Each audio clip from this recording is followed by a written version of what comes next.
I never thought a single message could destroy 10 years of marriage. That night, her phone buzzed while she was in the shower. I didn't touch it, but the screen lit up with a name I didn't recognize. A message appeared. "I still feel you next to me." My chest tightened. My life split in 2 seconds. I couldn't sleep, replaying memories differently. The warmth of her smile, our laughter, it all felt like a lie. And then I saw another notification. From the same person. The next morning she smiled as if nothing had happened. But I noticed the subtle signs. Her hands fidgeting, glances too quick at her phone, pauses too long. Every laugh felt rehearsed, every touch distant. I checked messages, receipts, her schedule. How long had she been living 2 lives, hiding secrets I couldn't imagine? Then I found a photo. That froze me completely.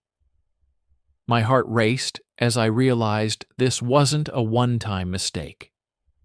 And there was a message, time-stamped, just last night. I couldn't sleep that night.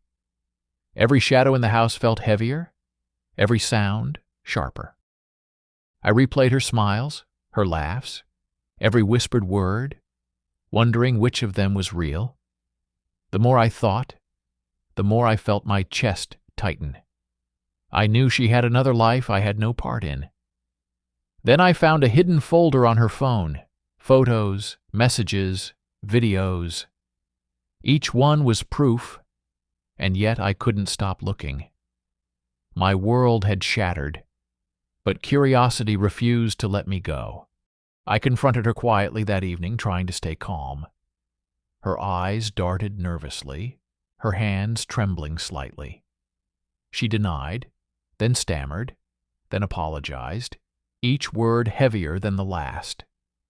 I saw the lies in her gestures, the rehearsed tones in her voice. 10 years of trust seemed to vanish in moments, every memory replayed differently.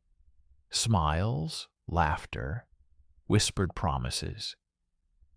And then she whispered something I could never forget, something that froze me to the core. The following days were unbearable. Every vibration of my phone made my chest tighten. I obsessed over tiny details. Receipts, messages, subtle inconsistencies. Her laughter from another room felt like betrayal echoing through the walls. I couldn't sleep. My mind replayed every moment we shared. Was she truly someone I had trusted for 10 years? Then I stumbled upon a message meant for someone else. Her words were soft, intimate, chillingly familiar. It revealed her secret life in ways I could never have imagined. Every plan, every hidden moment became painfully clear. Anger, disbelief, heartbreak, twisted together inside me. I realized this wasn't a mistake. It was deliberate. My hands shook as I scrolled through a folder of photos, videos, and messages. Every memory of her now felt tainted, surreal, unreal. I knew then that nothing would ever be the same again. I couldn't turn back. I couldn't pretend. The house suddenly felt suffocating. I needed a decision, and I needed it now. The next morning, the house felt like a stranger's. Every shadow, every creak of the floorboards seemed to mock me, reminding me of what I had discovered. I moved carefully, like a man walking through memories that had turned into lies. Her side of the bed was untouched, but the emptiness pressed down on me like a weight. I thought about all the times I had laughed with her, touched her hand, listened to her whispers. Was any of it real, or had I been living a story someone else had written? I picked up my phone, scrolling through messages I shouldn't have seen, each one stabbing sharper than the last. Plans, confessions, intimate words, proof that she had been living a double life. I remembered her smiles, her glances, the little gestures I had once cherished. Now they all seemed rehearsed, tainted, and meaningless. My heart raced. Anger, disbelief, and grief collided inside me. I wanted to scream, to break something, to shake her and demand answers. But I knew that wouldn't bring back the truth I had lost. I found a voice note she sent, not meant for me. Her words were soft, intimate, chillingly familiar. I could almost hear her in the room with me, whispering secrets into someone else's ear. It felt like a knife twisting in my chest, but I couldn't stop listening. Every second revealed more. Names, places, plans I had never imagined. The betrayal was deeper than I had feared, more intricate than I could comprehend. I sat there for hours, my mind racing, my hands trembling. Every memory I had of her, every laugh, every touch, was replayed and dissected.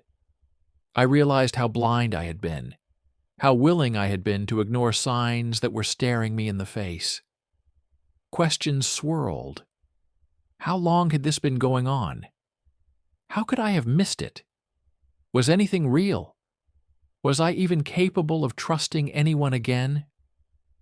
By evening, I knew I had to make a choice. Stay and watch the life I thought I had slip further into darkness, or leave and reclaim the pieces of myself that had been lost.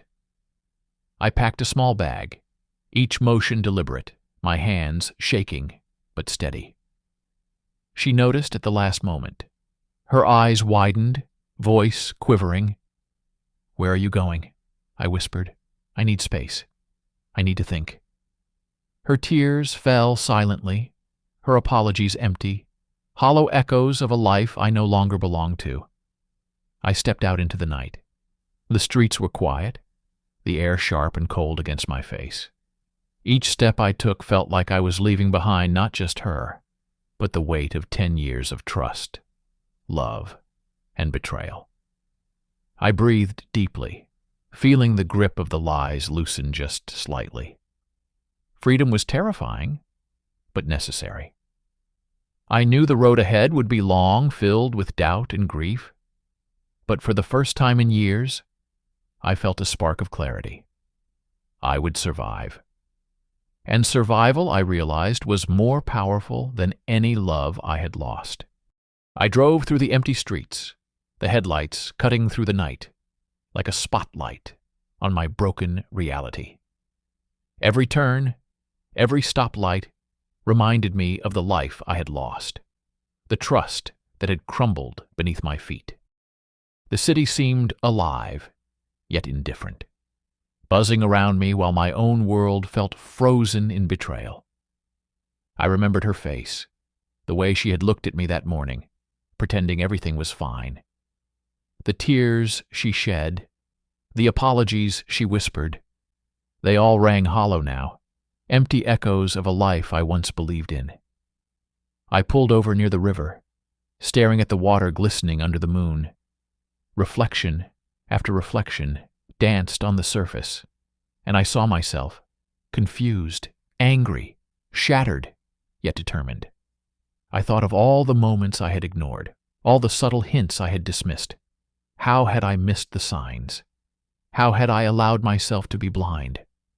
I felt the rage and sorrow twist inside me, turning into a cold, sharp clarity. I realized that the only way to survive was to let go, to cut the ties that bound me to her deception. I called a friend I hadn't spoken to in years, someone who had always grounded me. Their voice was calm, steady, a reminder that I was not alone, that there was a world outside this web of lies. I told them everything, every secret I had uncovered, every hurt, every fear. It felt good to speak it out loud, to let the words leave my chest. And yet, even as I spoke, I knew the path ahead would be lonely, filled with nights like this, haunted by memories I couldn't erase. By dawn, I made a decision. I would take the first steps toward reclaiming my life, however painful they were. I returned to my apartment one last time, quietly, to gather what I truly needed: my belongings, my dignity, my resolve. The house was silent, almost mocking in its emptiness. Each room I entered felt like a relic of a life that no longer existed, a museum of memories and betrayal. I packed methodically, refusing to let the chaos of emotion dictate my actions. Every motion was deliberate, a silent promise to myself that I would survive this. The silence of my apartment pressed down on me, yet it felt alive. Every shadow, every faint creak reminded me of what I had endured. I sank into the couch, replaying the betrayals, confrontations, the nights of sleepless torment. Anger had begun to fade, replaced by clarity and a sense of my own strength. I thought of her, the woman I had loved and lost. A pang of sorrow hit me, but sorrow was proof I had loved truly. I exhaled, releasing the weight of her deceit from my chest. No longer would her lies define me, nor dictate my future. I walked to the window, staring at the city lights. Freedom isn't just the absence of betrayal. It's self-respect and the courage to walk away. Every choice I made to reclaim myself had brought me here, to this moment. Memories still surfaced, bittersweet, but they no longer held power. The house of lies, the 10 years of trust broken. They were behind me now. I took a deep breath, smiling for the first time in weeks. This was not just survival. It was rebirth. I could love again, but now I would protect my heart. The phone buzzed, a reminder that life continues. I didn't reach for it. I let the moment linger, savoring stillness and control returning. No message, no apology could undo the clarity I now possessed. I was alive. I was whole. I was free. And as dawn crept through the blinds, I understood. The right life, the right love, the right choices, they were mine. For the first time, I felt it deep in my bones. I would never let anyone steal that again.